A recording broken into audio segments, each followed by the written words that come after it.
रूस यूक्रेन युद्ध अब कब थमेगा इसका कोई तय समय नजर नहीं आ रहा, लेकिन ये जंग समय के साथ और घातक हो रही है। इसका अंदाजा इस बात से लगाया जा सकता है कि जंग के शुरुआती दौर में यूक्रेनी सेना ने जिस जिस जगह पर अपना कब्जा जमाया था, रूसी सेना ने उन सभी इलाकों से जेलेंस्की की आर्मी को खदेड़ने में सफल हो रही है।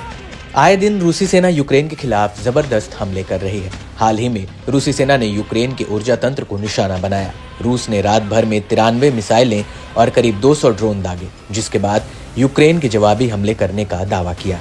लेकिन अब यहाँ यूक्रेन के लिए बड़ी टेंशन की बात यह है कि रूसी फौज ज्यादा आक्रामक रवैया अपना सकती है। खासतौर से अमेरिका और पश्चिमी देशों को सख्त संदेश देने की कोशिश के तहत व्लादिमीर पुतिन की ओर से यूक्रेन पर ओरेश्निक मिसाइल से हमला किया जा सकता है।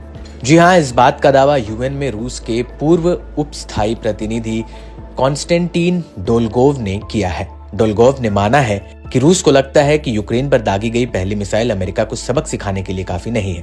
कोई भी हथियार दुश्मन को नष्ट करने, बुनियादी ढांचे को नुकसान पहुंचाने और सेना का मनोबल तोड़ने के लिए बनाया जाता है। ये भी एक ऐसा ही हथियार है। इससे पहले अमेरिकी रक्षा विभाग ने भी कहा था कि रूस जल्द ही एक और ओरेश्निक मिसाइल का इस्तेमाल कर सकता है। ये मिसाइल रूस का खतरनाक हथियार है, जिसे हेजल नाम से भी जाना जाता है। इसके साथ ही डोलगोव ने पेंटागन के उस दावे को भी खारिज कर दिया जिसमें कहा गया कि ओरेश्निक मिसाइल सिर्फ यूक्रेन को डराने के लिए है। इस जंग में यूक्रेन भी पश्चिम से मिली हुई लंबी दूरी की मिसाइलों से रूसी शहरों के भीतर हमले कर रहा है।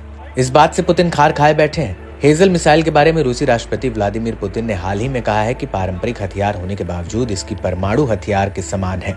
उन्होंने चेतावनी दी थी कि यूक्रेन अगर रूसी सेना के खिलाफ पश्चिमी देशों के लंबी दूरी के हथियारों का इस्तेमाल करता है तो रूस यूक्रेन में प्रमुख ठिकानों पर इस मिसाइल का इस्तेमाल करेगा।